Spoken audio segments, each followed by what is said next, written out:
following Journey into comics. Journey into comics. It's a journey into comics. Journey into comics. Journey into comics. Journey into comics. Network. Production. We're gonna fuck the sodomites in the heritage! Warning, Podcastrophe imminent.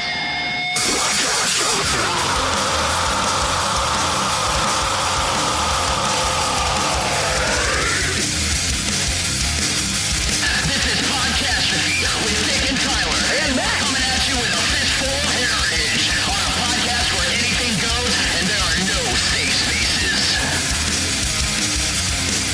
This is Podcastrophe. What's up, ladies and gentlemen? This is a very special episode of Podcastrophe. In fact, it's maybe not even an episode of Podcastrophe. This is the prequel. It's a pilot / prequel to a series of shows we're about to do here coming in April once Game of Thrones kicks off. This is I already fucked up. This is Game of King Chairs. And, this is going to be the companion series to the Game of Thrones final season. We are going to dive deep into every episode and talk about the things we love, talk about the things we hate, discuss what we think is going to happen, and really analyze what went down. So tune in every week. You're going to get a new episode until the series is over. So it's going to be like 6 episodes. Yeah. But before we really dive into this episode, which we're going to discuss the trailer that dropped a few weeks ago, probably about a month ago, actually, right? It's been a fucking minute. Yeah. Talking to your mic, bro. It's been a fucking minute. You're allowed to hold it. But yeah, before I dive into that, I'd just like to get some plugs out of the way. If you haven't already, please subscribe to the Journey into Comics Network. If you're not already on our feed, please subscribe to Podcastrophe on iTunes, Spotify, and Podbean, soon Stitcher Radio. You can download us on an audio form every Thursday. And then we are live every Tuesday, roughly around 6 o'clock on Facebook, YouTube, and Twitch. Also, we have a Patreon now, so head on over to patreon.com/podcastrophe, and you can pledge to us $1, and that helps us out. It's awesome. It's great. We have a couple more tiers, including a $15 t-shirt pre-order tier, where all that money will go towards getting t-shirts. So help us out. The first goal is $25. Once we get $25 worth of pledges, I will shotgun a beer live on the show, which who knows how that'll go because I've never done it before. What? Yeah, I know. I'm weird. What the fuck? Then for the $50 goal, we have something very special planned. We will essentially do an episode of Drunkastrophe where everybody knows we get drunk and then we record. We get drunk first and then we press record. And then we keep drinking. What's going to make that special? What's going to make that episode special is we're all going to play Edward 40 Hands. Oh, God. Which, if you don't know what Edward 40 Hands is, listen to any episode where I refer to the story of the Blaney. Rules are you duct tape 2 40-ounce alcoholic beverages to your hands, and you are not allowed to remove them until both of them are drank. So there's a challenge in that, in the fact that, 1, you got to drink 80 ounces of alcohol, and 2, you want to drink it before it gets warm, and you want to drink it before you have to piss. Because you can't use your fucking fingers. Nope, you can't use your fucking fingers. So without further ado, this is Game of King Chair, Episode 0, where we are going to talk about the trailer. And with me today, I have first-time podcaster, John Welk. Welcome, John. Hi. Hi. Talking to your mic. You got to really get up on it. Hi. Oh, yeah. There you go. I'm bored. So, yeah. This trailer dropped about a minute ago. Yeah, it's been a while. In normal people terms, that's about a month. Has it been a month? It's been rough. It's probably been pretty close to a month, or at least 2 to 3 weeks. Yeah, it's 2 weeks at least. 2 to 3 weeks, I would say. I loved this trailer. It got me extremely hyped. Yeah. It did a really good job of that.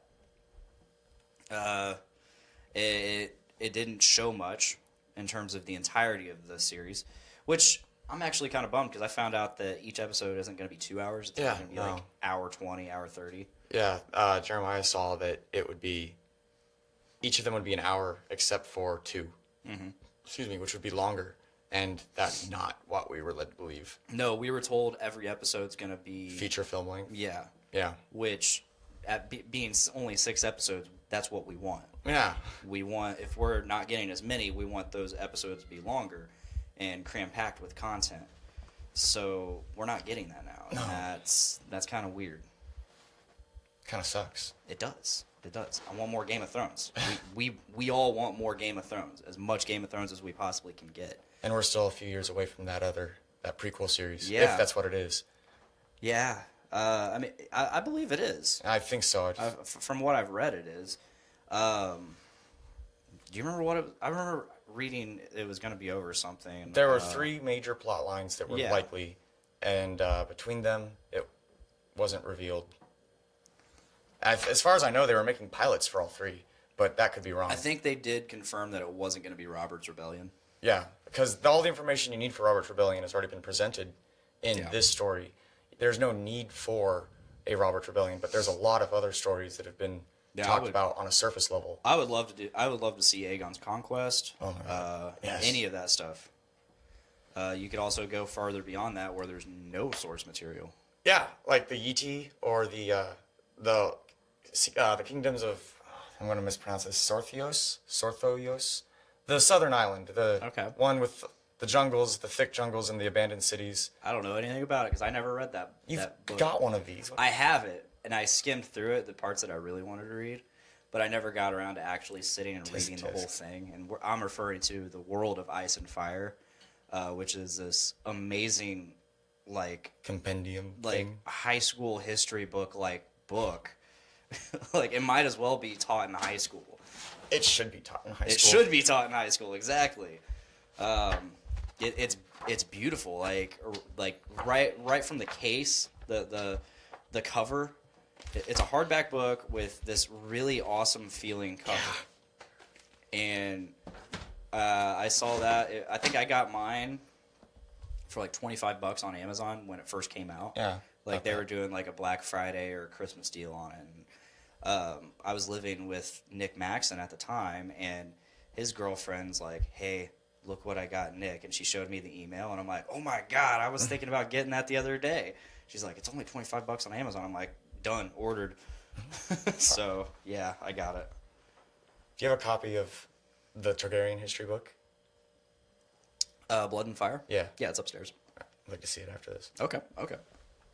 Yeah, I'm about 4 or 5 chapters into that. I read it when I can. Yeah. That's about all you can ask for. Mm-hmm.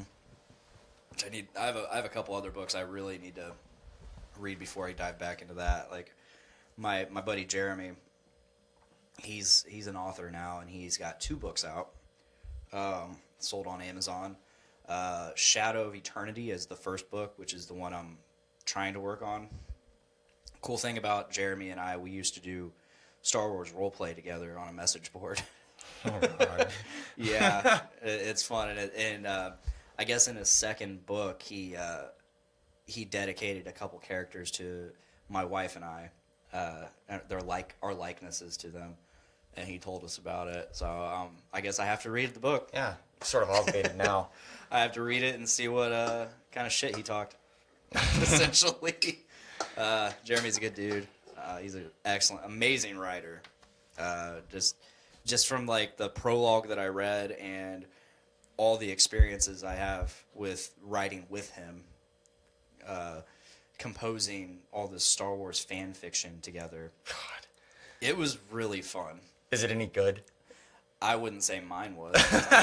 I was like a sophomore, junior in high school, and with no idea how to truly write stories. Yeah. I mean, talking about Game of Thrones, there's no way any of us could write a story Yeah. interweaving that many plot lines. Absolutely. We don't even have most of them in the show. So yeah, what do you think of what did you think of the trailer? Oh, a lot. So first of all, most of the scenes from the trailer were out of the first 2 episodes. Okay.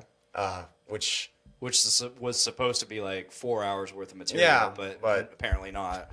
Yeah, lucked in hold out there. I'm assuming the battle, the long night, will be a much longer episode. The long night in general refers to the season of winter that has come upon them. Okay. Overall, Yeah, you're right. The war with the undead. The battle for the dawn is yes. Yeah, that's what I was referring to. Which is already slated to be the longest televised battle in history. Yeah, even more than Helm's Deep. Yeah. Which I don't know if they're referring to the director's cut edition of the Battle for Helm's Deep or not, because that makes a difference. The extended. Oh yeah. 2 Towers extended edition. I'd like to know. Have you ever this is like. Let's hear it. Really heading off the trail, derailing this podcast already. Have you ever sat and watched all of the Lord of the Rings extended editions in succession? Yeah. Yeah? Yeah. It's like a rite of passage to be a man, I think. I still need to complete it because we did it for my friend's birthday. I think I was like 19 or 20. Oh, yeah, it's like 9 or 10 hours of material. The thing is, we started at 8 o'clock at night. Jesus, why? You set yourself up for failure. I did. It was not my plan. We had to wait until people got off work. I had to travel from Lafayette back to Delphi to make it happen. And then I also had to travel back to Lafayette. So it was... How far'd you get? I got maybe about midway through 2 Towers. Yeah. I tried. Yeah. I was like, it's 4 o'clock, maybe 4. I think it was like 4 or 4:30 in the morning. I was like, okay, I should probably get to driving back to Lafayette. They didn't end until about 9:45 in the morning. Yeah. So, I mean, that includes, obviously, breaks. Or at least in between movies of some quantity. I remember I was in a band at the time, and that was my first band, and I brought like a little sketch pad because even though I can't band draw. Virgin? Huh? You got rid of your band virginity? Yeah. Even though I couldn't draw, I was trying to sketch like band logos and stuff to make it to make us a little more official and get something we could put on things. But alas, I couldn't draw and it didn't work out. I think like a year later we called it quits anyways. So yeah, we see a lot of shit in this trailer. Let's start breaking it down. First thing we see is Arya running through the castle, and the hallways that she's in are not in the crypt, and the crypt in the show has not been confirmed to be smaller than the crypt in the books, but it's not been suggested that it's any larger than that one hallway. Mm-hmm. In the books, the crypt is fucking massive, and in the show, all you've got is the hallway with the stone statues. Mm-hmm. So we definitely know that she's not in the crypt when she's running, but that doesn't preclude the idea or the possibility that she's running from something in the crypts, which when we first talked about this, when the trailer first dropped, it was a fairly novel idea. Uh-huh. Now, every piece of shit on the internet won't shut up about it, and it's kind of been talked out. But yeah, we didn't get to this soon enough. Yeah, no. My opinion has also changed on this. I no longer think that it's a resurrected Stark that she's running from. Okay. I mean, for a couple of reasons. For starters, when they resurrect the dead, when the White Walkers do, they maintain their body as it was upon the time of resurrection. Perhaps even decaying at some point beyond that. Don't know. Don't care. Not important. The point is, all the Starks that she knows personally are super dead. Like a box of bones, like for years. Dead. Yeah. Or at the bottom of a river at the Twins. Without heads. Yeah. Yeah. I mean, at least Rob has kind of a head. He's got his wolf's head. Yeah, but it wasn't even like stitched on. It was just sort of like nailed there. Like yeah, they put it on sticks and put the sticks in his body and and then paraded him around fucking River Run. Or no, not River Run. River Run? It wasn't River Run. It was the Twins. There's a river. Yeah. People were running. That's a good point. So I now think if you call back to when she fought the waif in Bravos, her run from the waif was equally convincing as the run we see at the beginning of the trailer. Yeah. I didn't like this theory at first because I liked the Resurrected Stark theory more. It was more exciting. It added a surprise element to the show that would be very interesting, especially because we already know that Starks, their bloodline is closely related to magic. It has magic in it, and all we have to do is look at Benjamin Stark to see this with his.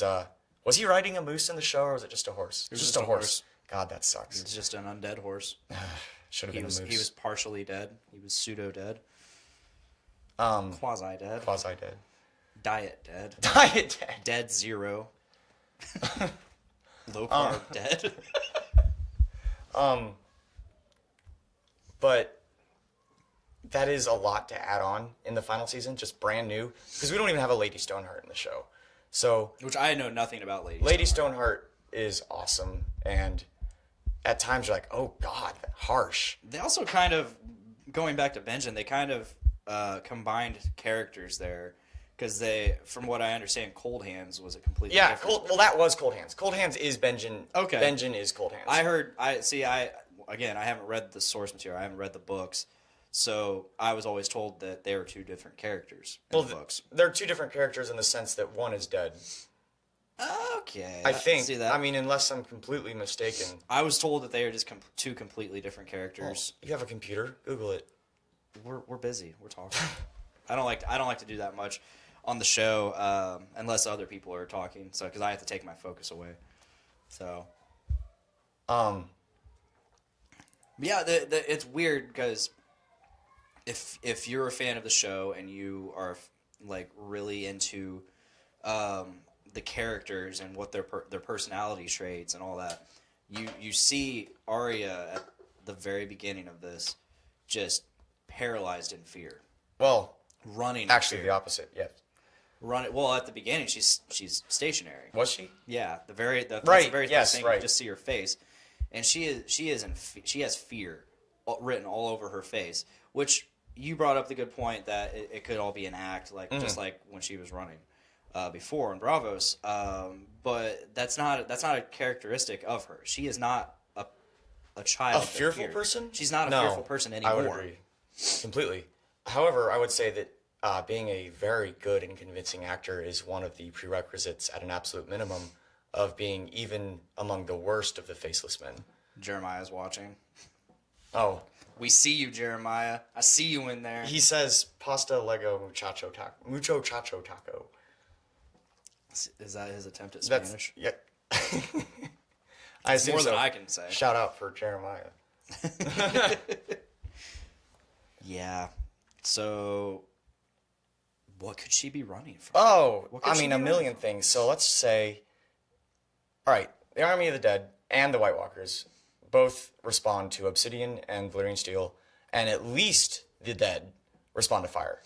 I don't know if the White Walkers do. I don't think it's been illustrated either way. I don't think they do. But the dragons represent a branch of magic in this universe that is polar, just diametrically opposite to the magic of the others, which the White Walkers and the others are the same. Yeah. Okay, making sure. So I would imagine that it would have some effect, but we have yet to see. Either way, she could easily be leading a pack of them to a pre-decided location where a dragon's just gonna fucking fire. And that's excellent thought. Or she could be leading them away, because I think at the moment the episode titles were released, weren't they? I don't really try to look into anything. Yeah, I've not. I wait until it's out and I can watch it. I do my best to keep myself spoiler free. Spoilers are fun. I used to think so. And then I started watching all this amazing primetime television, like Breaking Bad and all that, like Game of Thrones, Walking Dead. I'd say the biggest spoiler I ever had laid on me before I actually got to watch the episodes was in Sons of Anarchy. Did you ever watch it? I watched a little bit of it with a friend. Spoiler alert. And I believe episode 5 of season 5, Opie dies. and I was like, and he was a lot of people's favorite character, and I was just Who's favorite? A lot of people, Lame. tons of people. Shade. I was at Shade. work. It was my first year at Subaru, and I just happened to get on Facebook during break, and I was like, I started seeing people, rest in peace, Opie. Oh my god, I can't believe they killed Opie. Just all over Facebook. Do you mean Ollie? Opie. Opie. Remind me. This is in Sons of Anarchy. Oh. This is in Got Sons it. of Anarchy. All right. I say there's. I don't know of a character named Opie in Game of Thrones, but I'm not gonna just fucking sit here and call you out like a dick. But Oh shit. No. I'll let you run with it. Sons of Anarchy, and this is why I kind of prefer to remain spoiler free now, because that got ruined for me, and it was still a very impactful moment despite knowing it was going to happen. Well, there's the fun of knowing what's going to happen, and there's the fun of watching it happen. Absolutely. And as long as you're capable of separating those, spoilers bear no threat to you. And I've done that before, where I've spoiled the shit. I've like read up on something, and I'm like, I know what's going to happen, and I used to be like this, where I knew I didn't care if I knew it was going to happen, because I knew at least I needed to see how it got there. Right. I needed to see the path, the journey, the road. But nowadays I'm just like, you know what? I'm just here. I'm just along for the ride, and I want to be along for the ride. So I'll watch trailers. That's about it. Man, Even then, sometimes I won't watch all the trailers. Like, I'll see the first trailer, I'll get hyped, and then I won't watch anymore. This is a whole new way of approaching television to me. You and Jeremiah both. Just no spoilers, none, no trailer, or barely trailers. What do you... It depends. It really depends on, like, how much of a hankering I have. It's Game of Thrones. Yeah, I know. How could you not have a hankering at a minimum? I know. Like, the most recent me not watching all the trailers was Captain Marvel. I watched the initial, like, 1 or 2 trailers, and then I didn't watch any TV spots or anything, because trailers have a habit of spoiling, or like just giving away the whole plot these days in terms of movies. Well, I think you're safe from that with Game of Thrones, at least. Yeah. Especially because we've already caught them editing the CGI of trailers before, with the scene where Viserion dies, the Night King, when Jon stands up on the ice and is looking up at the cliff top. There is no Night King there in the trailer, but there is obviously in the actual episode. And so, going to Avengers Infinity War, we see the Hulk plastered all over those trailers. sure, Nowhere to be seen in the movie past the first 5 minutes. sure, not seen it. Spoiler alert.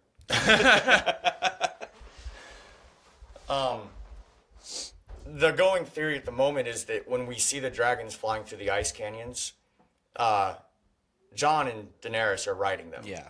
And It's safe to assume. they've edited Jon off of Rhaegal, and Daenerys is visible briefly on the back of Drogon in some cuts. Like if you were to pause it. Okay. I've not tried to do this, but I've seen the screenshots. Like, frame by frame that shit. If you have time. I don't. Neither do I. Yeah, like, it's really cool what people can do with that shit these days. I mean, and to use it in a way that's gonna trick the viewer into thinking otherwise, because you almost have to these days, because everybody can Foaming at the mouth at finding out what's going to happen. Yeah, and we can easily piece together a lot of information just from the trailers, and it's gotten to a point where it's ruining the experience almost. So that's why they do the trickery. And at the very least, it can be said that this show and these directors have put forward at the absolute minimum, a notable and an observable effort to muddy the waters when it comes to trailers, especially regarding the resurrection of Jon Snow. And they said, no, he is dead. And that was, I mean, this is old news now, but he was dead. They weren't lying, but that wasn't the fucking point. There's children running around. It's distracting.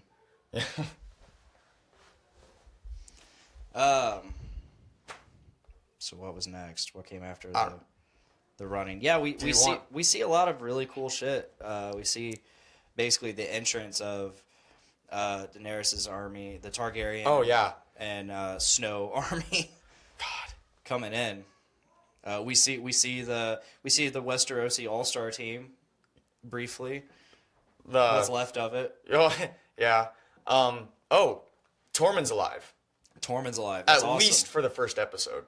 Part of it, at a minimum. I hope he's alive. Tormund better be alive at the end of the final fucking episode. I feel like he's gonna die. Yeah, that's... His death would be very impactful, and I wouldn't say he's necessary to the future of Westeros. No, not at all. So I feel like that'd be an impactful, like, tearjerker death, and I'd be okay with it. I just want him to go out like a total badass. Like we know he will. Yeah. And I actually would like to back up off of the not important to the future of Westeros statement, because he is, at this point, more or less the unofficial leader of the surviving free folk and a friend of Jon's. Yes. And I'm not suggesting that without him that alliance would dissolve, but it certainly functions as well as it does in no small part thanks to him. Mm-hmm. But at the same time, I think the free folk have a mad respect for Jon at this point. I think basically a god to them. Yeah, he's they've seen him work. They've seen him do his work, you know. Definitely. So I think that'll be okay. I think Jon and the free folk are gonna be okay. They're gonna be chill. They're gonna be cool. Yeah. Oh, their alliance is gonna be okay. Yeah. Yes, agreed. I don't know that they're gonna be okay physically. No, I think a lot of people are pretty fucked. Definitely. What? Okay, so that's what happened next. Going back to the very last thing you see in season 7, the falling of the wall. Falling of the wall and them crossing the wall. There's a lot of people that are going around saying that they form, like, all the White Walkers walking. If you like draw a outline around them, they form the Stark sigil. Oh, I remember seeing this. See, I never not seeing it in the show, but seeing this idea. Yeah, I saw the idea. I never saw it in the show. I even watched it again. I still didn't see it. I'm like, then it probably isn't there. I'm like, you people are really reaching. Like Johnson fans. I'm pretty sure Jennifer is the one that pointed me to it, and I'm like, that's stupid. I was just like, that's dumb. I don't like it. It doesn't make sense. Like, why? It's pointless. There's no point to it, so it's stupid. There is a connection. There's a theorized connection between the others and the Starks regarding the pact that ended the first war for the Dawn, which I need to get more information on that because I'm a little confused at this point in time. I was looking at information regarding the original War for the Dawn and the Dawn Age, but two different things, similar names, two different things. The pact that I recall was not between the White Walkers and the First Men. It was between the Children of the Forest and the First Men, and that precedes the White Walkers.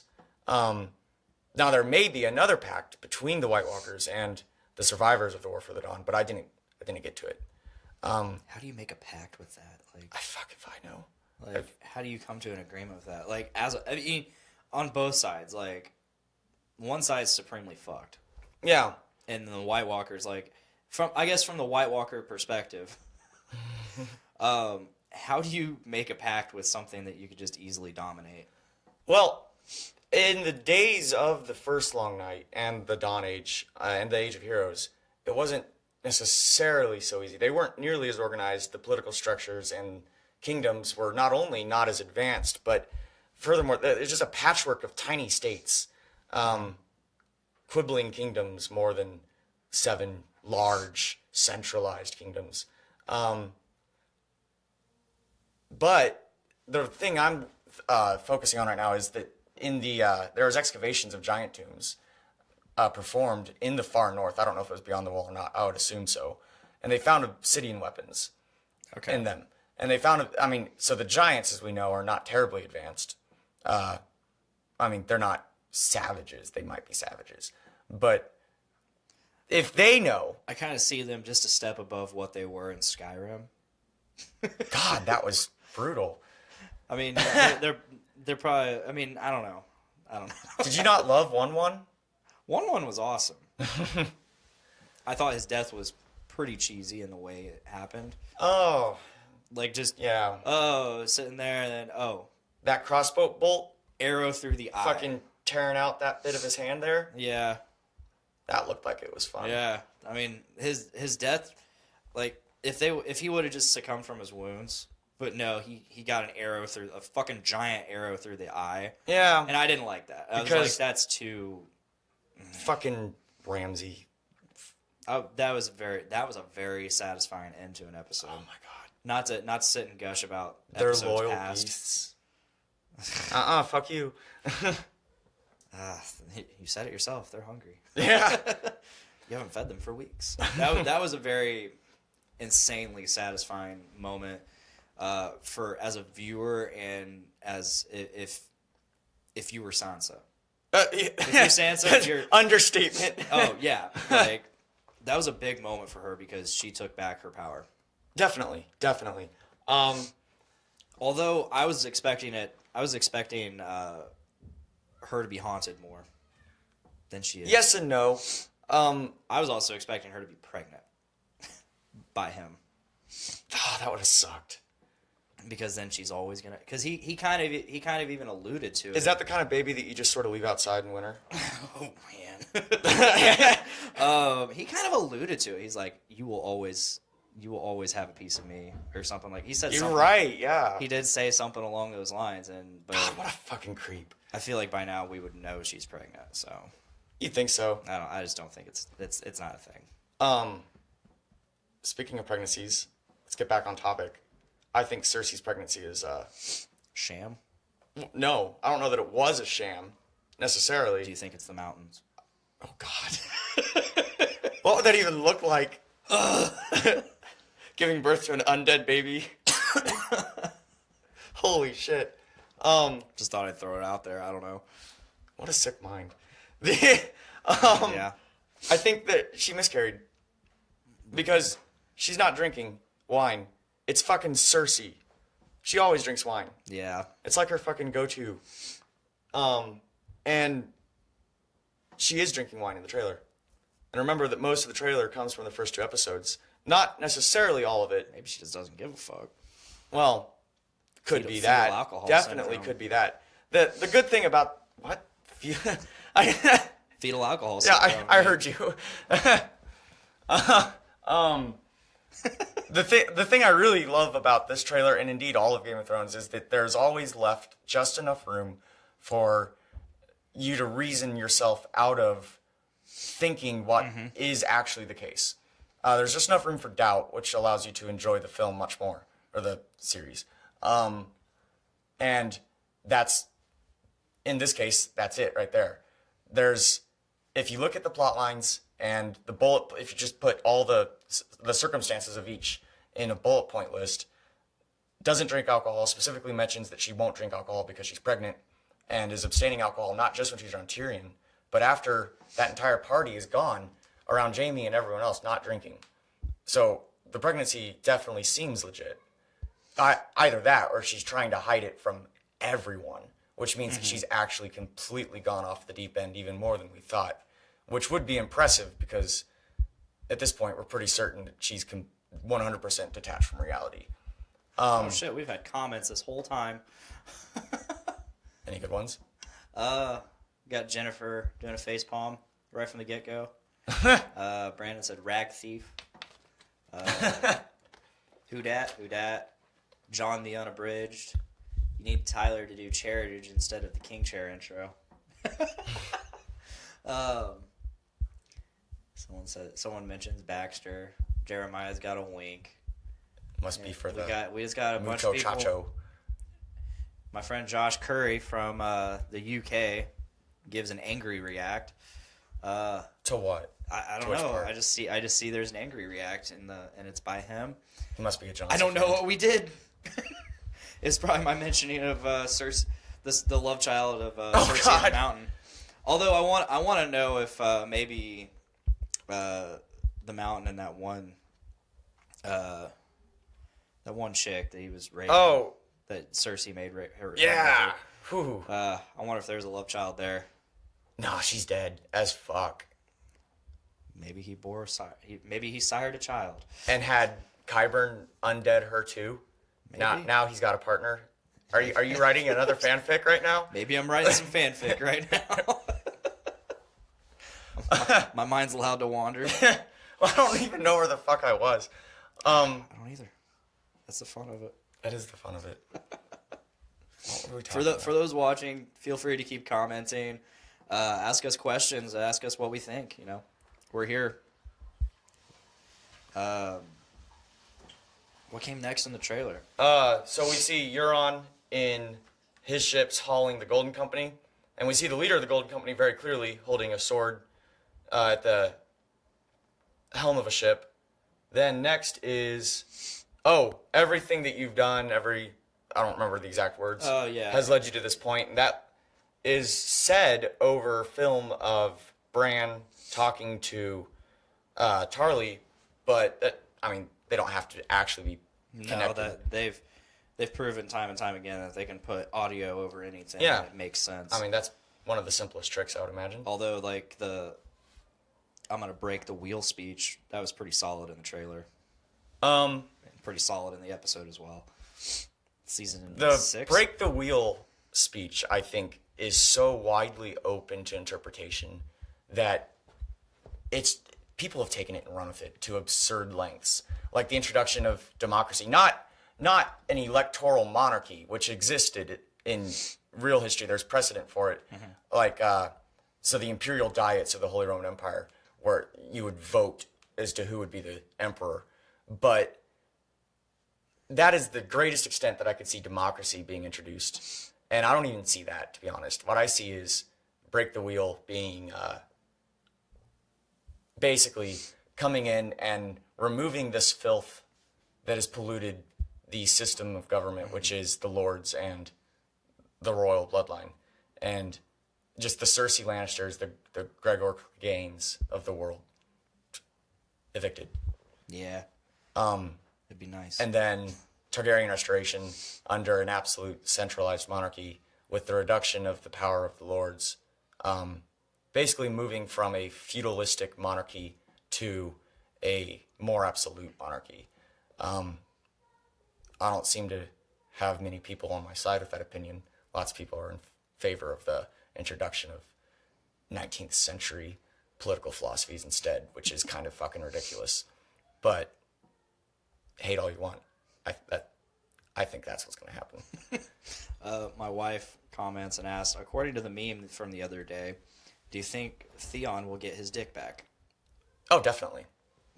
Because Qyburn will do it. There's a meme. I can't remember what the first one was, but like one, it's like a first panel said something. This said this so and so got this back. Arya got her eyes back, her sight. She got her sight back, and then hang in there, Theon. I can't remember what the first one was, but it was pretty solid. Holding the sausage up. That's gonna bug me. Somebody got something back. I don't know what it was. Do you think we're gonna see a return of Dario? I did. Oh, Jon Snow got his life back. True. And I did, but not so much anymore, because we've seen the leader of the Golden Company at the helm of that ship, and it wasn't Dario, or at least it certainly didn't fucking look like him. He doesn't need to be the leader. True. He That's can just true. Be there. There's a lot of his exit from the show didn't seem very exit-y. No, it seemed very shit. It was anticlimactic as fuck. Yeah, and it just seems like he's going to be harboring something, or he's going to come to Westeros and see what's happened, and his love is no longer his love. Yeah, tough shit. And yeah, it's not going to be fun for him. It's not going to be fun for anybody that goes up against him. No. So I think I asked you at work. It was either you or Brandon Stone. Who would win, Jon Snow or Dario? Is that even a question, Jon Snow? Obviously Jon Snow because plot armor. But, no, just because Jon Snow. I don't know. No, Dario would be a worthy opponent. I'm not gonna lie. Absolutely. Like, I'm not trying to say that it'd be a walk in the park, but Jon Snow, not only is he Jon Snow, like, he's awesome. He's Plot the armor greatest aside. swordsman in the North. Blah blah blah blah blah. Right now, he's got a fucking dragon too. Like, Yeah. sorry, Dario, you don't have a fucking dragon. No dragon there. Here's an even better question. Dario versus... And I lost his name. Jamie, No. Arthur Dane, No. Duncan Bronn. the Tall, Bronn. Bronn. Yeah, Bronn. Because they're very similar. Yeah, they are, but Duncan, not Duncan, fucking Dario. Yeah. Yeah, unfortunately, I gotta say that I would prefer Bronn to win, but realistically, Me as well. Realistically, unless there's a moon door to kick him out of, he's gonna lose. Yeah. Yeah, I mean, he's a very intelligent fighter. He uses his environment. He uses his opponent against himself. Mm-hmm. And Dario does exactly the same thing. Yes, except he doesn't rely on moon doors. No. Well, Braun didn't either. Well, no, He already slit the guy's throat. that's true. The guy's throat was already slit. He just said, A very practical fighter, as opposed to fighting with notions of honor. "You don't fight with honor." He did. He did. Oh, Braun, he's easily one of my favorite characters just for his snarkiness and Oh yeah. his like the many laughs I've gotten in the show from him. And the down to earthness of his reasoning about Yeah. working with Tyrion to bring the party, his party into the city. He is like the most based in reality person. His character is completely based in like the reality of whatever they're in. He sees everything for what it is. Cuts right through the fucking the fog. He doesn't try to make anything grand. He doesn't see anything he doesn't see anything less than or greater than what it is. He just sees it and he goes with it. Unfortunately for him, he's And in he the points presence it of out. Cersei. And he points it out. Yeah. Fucking that conversation is on the walk to the dragon pit. Cersei's indebted to me. That's not what he says, but it's basically along those lines. Like, I'm fucking helping her out. I brought two of the biggest traders into the city. They're at her disposal now, all thanks to me. If that's not looking out for myself, I don't know what is. Sorry, Bronn. You're working with a fucking psychopath. That's not how it works. Oh, yeah. Yeah. I think in that case, you're definitely right, because I'm just glad it didn't come back to haunt him. Oh, yeah. Not yet, anyways. I was really shocked at how smooth that episode went in terms of like how smooth all of the talks went, and nobody. Smooth, you say? Well, yeah, I mean nobody like there wasn't a trap set for them. Right. Like they yes. weren't walking into a fucking giant trap. They weren't like nothing went down. Yeah, and what really gets me is, so Cersei had apparently worked out with Euron beforehand that he was going to get up at some point during the meeting and storm off like, oh, I'm a coward, bye, see you later, and then sail over the Narrow Sea to fetch the Golden Company. She unfortunately had no idea that she was going to see a White Walker. A white. Or white, yeah. But exactly. So how in the fuck did she plan for that? Is it just a plot hole, or did they adapt on the fly? Unless Euron's just like that good of an actor. I mean, I'm sure he was fearful. I mean, anyone's insane to not be fearful of the dead. Euron is insane. You're absolutely right. You bring a valid point. And speaking of, that was such a cool episode to see him take on Theon and Yara's fleet. Oh my god! And just see the madness in action. Yeah, like he was nuts. Fucking Euron. Jumping through fire onto the ship and just crazy. He didn't give a fuck. He was just he was there, and he was taking ass.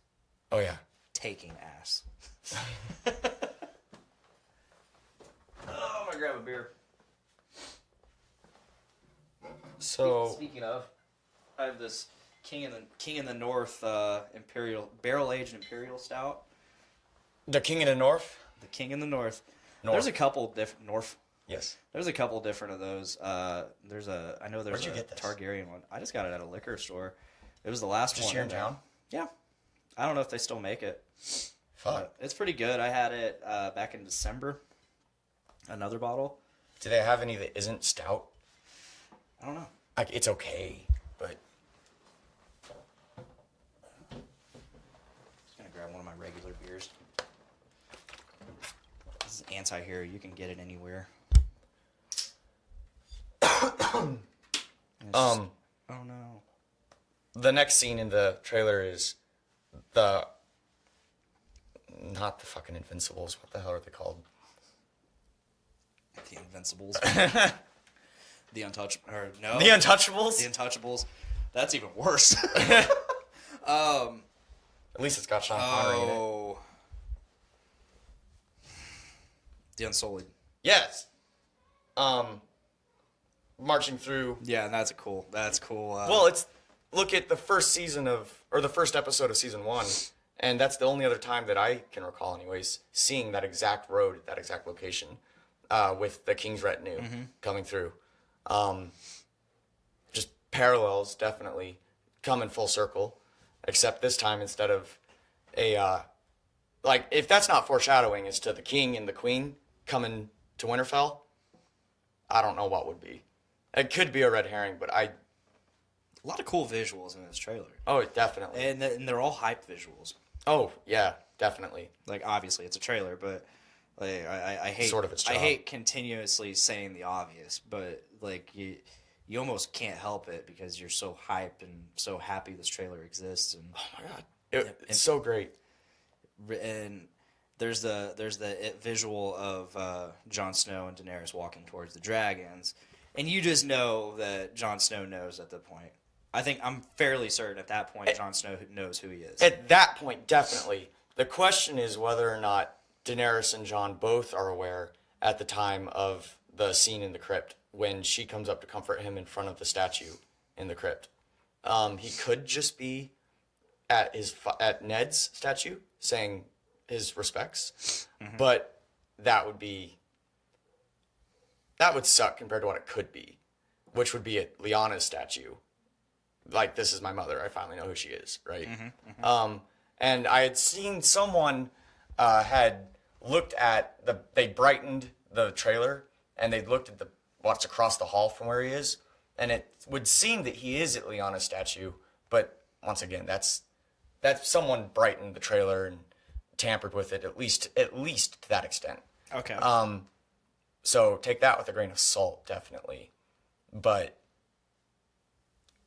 I think that that's what it is. I think that at least he knows, and I suspect that she knows at that point. But we can't say that for sure. I just wonder how that's going to go down. I don't see how is that going to go down?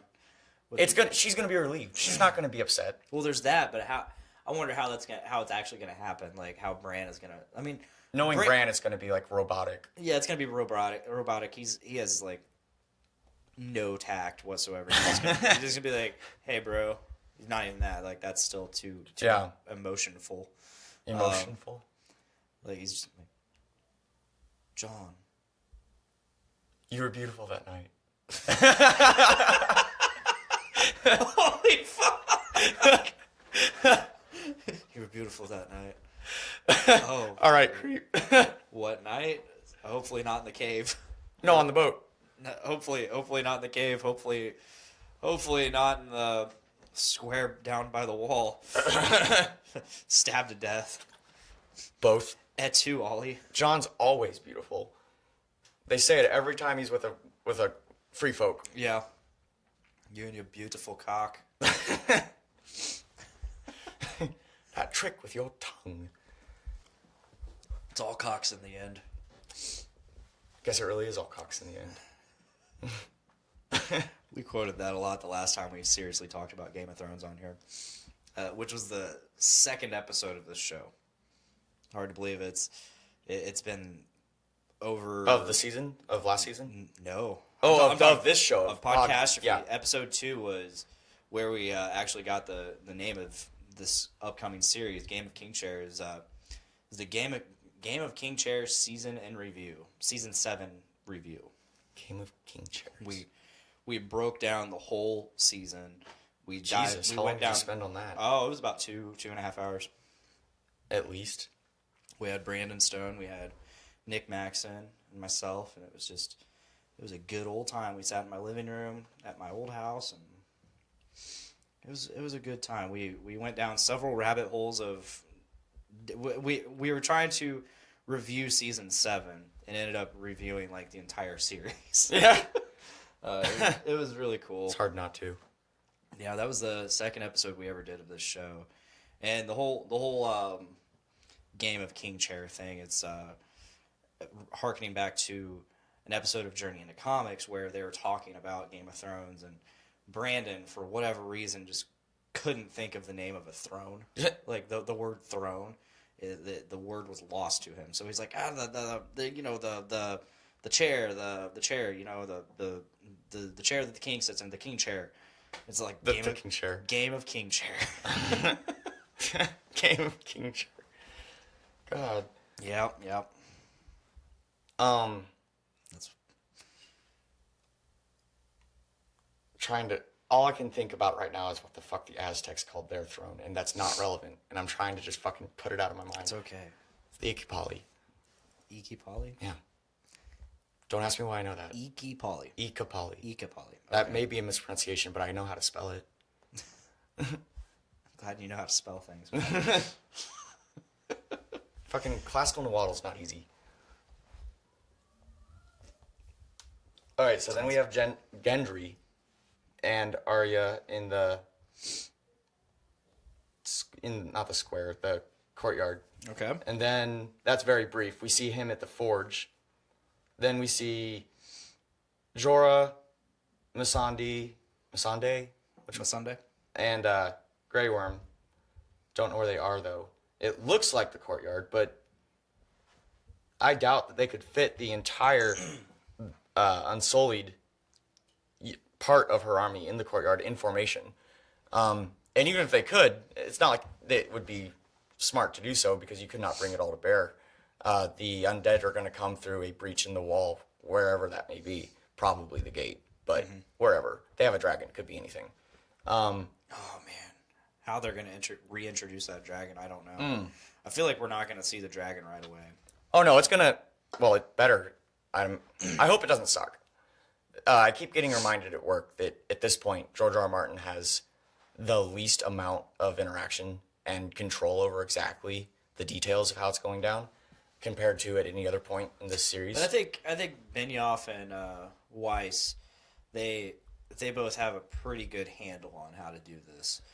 I mean, they've been with R.R. Martin right since the beginning of the show. He right from the get-go said there is a winner. There is a clear winner of this show, and it's not going to be ambiguous. Someone will be sitting on that throne. And they've given us every reason to trust them to not bungle it, but Oh, yeah. it's Game of Thrones. Yeah, It's hard to trust anyone with it. Yeah. I don't know. I think they've handled the last season pretty well. Yeah. With no source material. Yeah, and I don't remember the name of the guy that directed the final episode of season 7, but I guess he's also directing 2 episodes this season. Sweet. And they're 2 of the most important ones. I don't know which one of the 6 they are, but it's the 2 battle ones. Okay. If I recall correctly. And that is exciting news. You said something about there would be a clear winner, and that reminded me. I guess that it came out that the Night King has a target. He's not just death personified. He has a target. He has an objective. And if that's the case, the question of who remains, because there's a few good candidates, but I mean, he's not had a single line of dialogue. We don't know him as a character. It could be anything. It could be Sam Tarly's adopted kid. It could That'd be be interesting. And that goes back to the Crashter's deal with the others that is never directly stated in the show as to what it is, or if that's even the reason why they're marching south. The others are now. See, I don't think that has anything to do with it. I think that was just a, hey, I live here. Mislead. And Yeah. I don't really want you to fuck with me, so here's Here's my children. here's my boys. All of them. Yeah. And all my future ones. How about that? You like that? Then when I'm dead, I don't give a fuck. I'll be dead. It doesn't matter. I'm gonna have a lot of chicks here.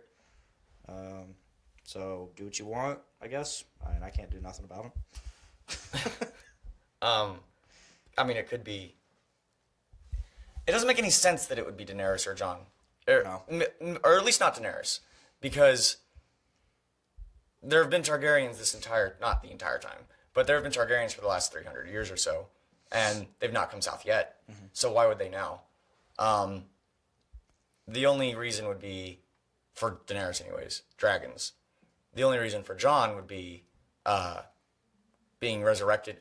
Two potential reasons for Jon that I can think of. The first would be being resurrected by the Lord of Light, which, if we follow the major themes of the show, fire and ice,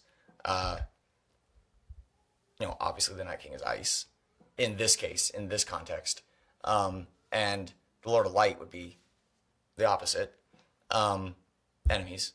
Mm-hmm. Then the other one is that he represents a merging of the Fire and Blood line, the Targaryen line, and the Stark line. And the Stark line, as we've already mentioned, is closely intertwined with the magic of the First Men in the North. I don't know why that would make him a target necessarily. Well, there is a clear battle going on between.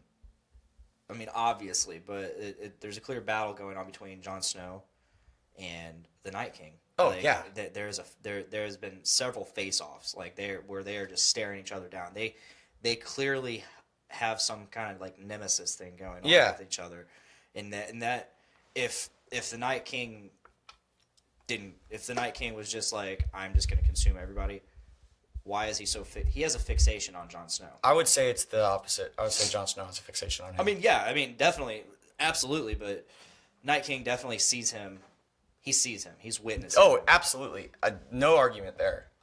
He witnesses Jon Snow. What I wouldn't say that we could know for sure, and this is because, once again, the guy has no lines of dialogue, is to whether or not he's simply responding to a threat. Jon Snow sees him and is determined to fight for the living. Mm-hmm. And so that makes him a direct threat to the Night King and his interests. Or if it is, as you said, the Night King is already independently interested in Jon.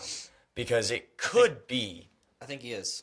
I think he sees Jon in a different way than you would think. Oh.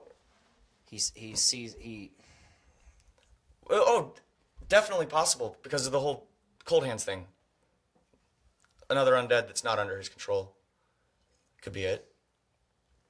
I didn't even think about the fact that Jon Snow's undead. He is, isn't he? Or no, he's been returned to life. That's not quite the same thing.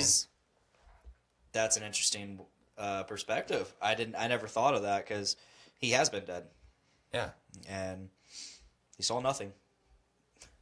He knows nothing. He saw nothing.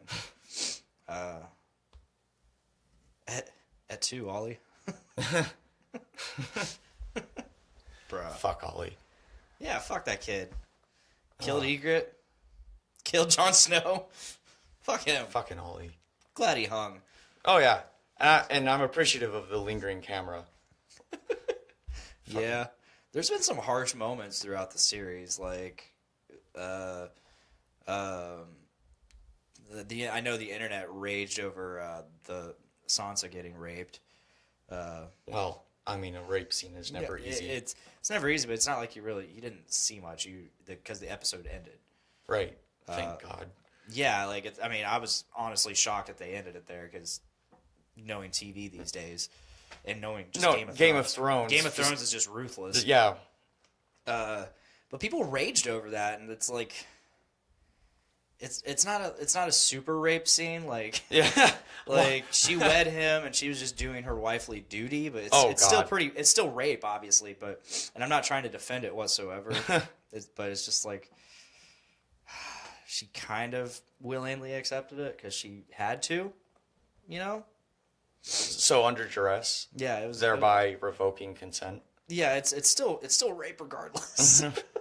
I mean, but It's not like direct rape, I guess. Oh God. I'm digging like a Giant hole for yourself? I do not condone rape whatsoever. At all. Good. And I like it's difficult to joke about it. I mean, I'm just trying to be real here. I'm not trying to like downplay any rape or anything. I think I see what you were getting at though, which was in this society that's being depicted, which is a late medieval, early Renaissance society. The whole notion of wifely duty and the absolute lack of any notion of marital rape as a concept definitely is the reality on the ground there anyways. Yeah. And They to obviously maintain a don't faithful depiction of that society. They obviously don't have our social standards. I mean, No. so for people to get angry at that, I mean, I guess you get angry at the writers and directors for going depicting there. it so ruthlessly. Yeah.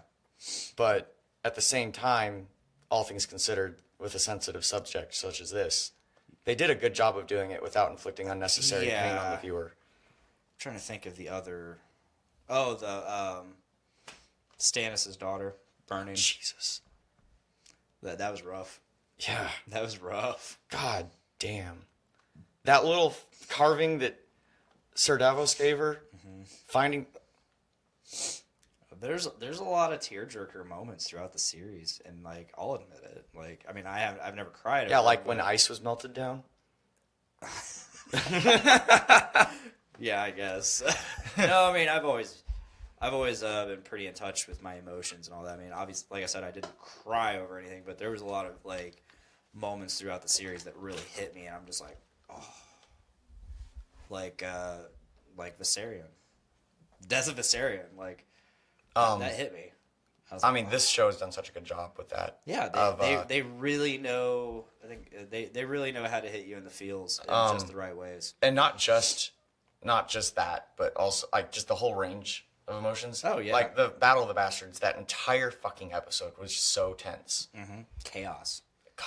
The chaos of battle when after the armies collide with Jon Snow right in the middle of Oh it. my God, and yeah. You just see him like that was such an awesomely shot scene where he's just like stuttering around the fucking battlefield, just doing what he can. Like apparently like fucking Falcon punching a guy. Do you remember that? Yes. Like he just like fucking baseball swung his sword, Longclaw into this guy, and the guy just went flying like Jon Snow is goddamn Superman. He is Superman. As far as I'm concerned. Yeah. So what we got next in the trailer? We gotta start. Yes, wrapping this not up. getting off topic here. So we've already talked about Cersei and the wine and the baby. And the dragons in the ice canyon. Unsullied again. Jon at a Weirwood. Oh, Clegane in Among Fire. Like he has to brave fire at some point. Is the implication anyways. I don't know if that's the case.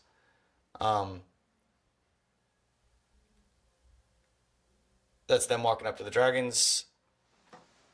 That's Arya fighting on the ramparts.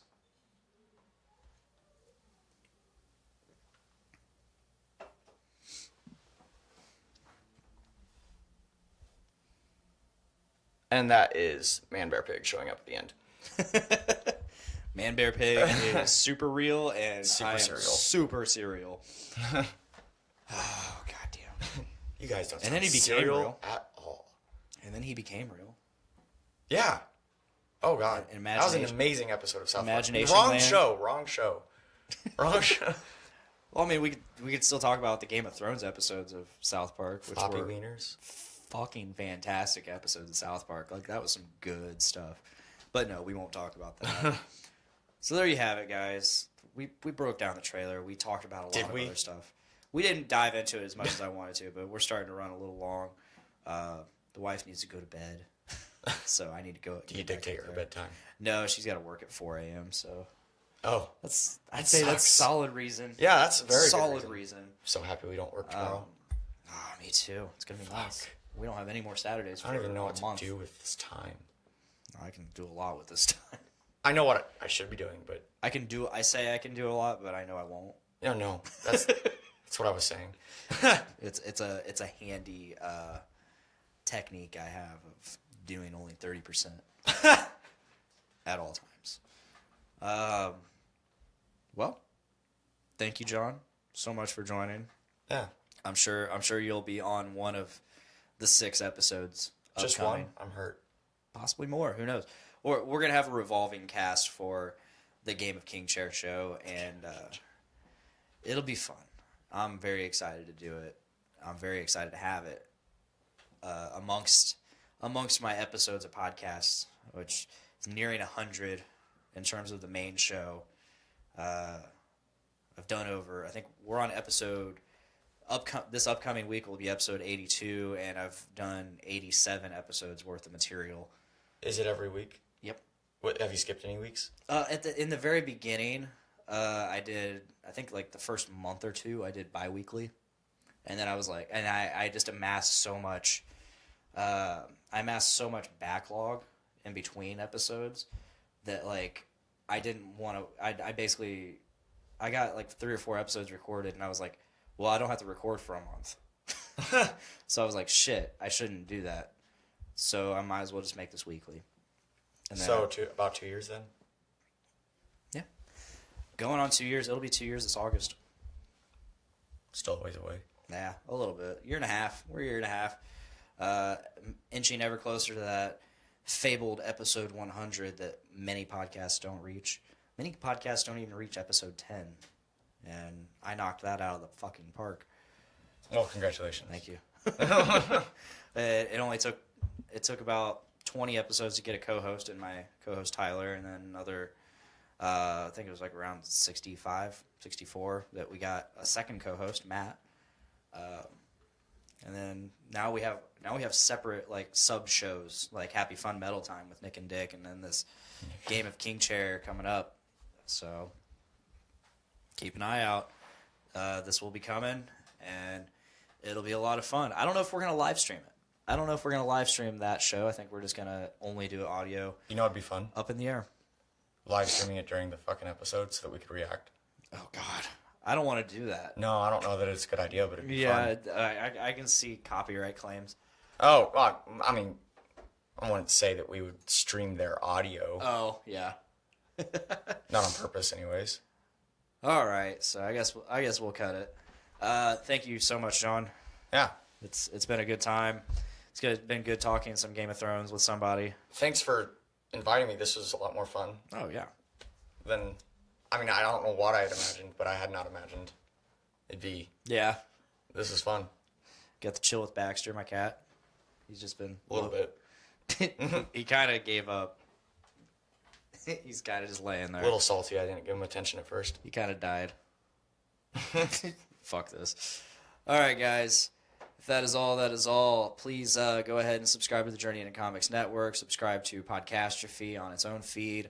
And check us out live every Tuesday at 6 o'clock on YouTube, Facebook, and Twitch.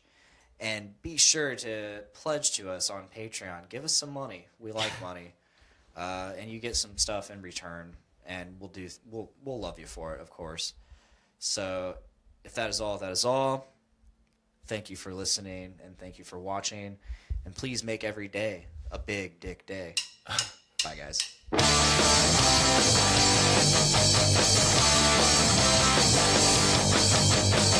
Woke up this morning with my dick in my hand. Girl is to the right of me, just like I planned. It's gonna be a big dick day. It's gonna be a big dick day. It's gonna be a big dick day. It's gonna be a big dick day.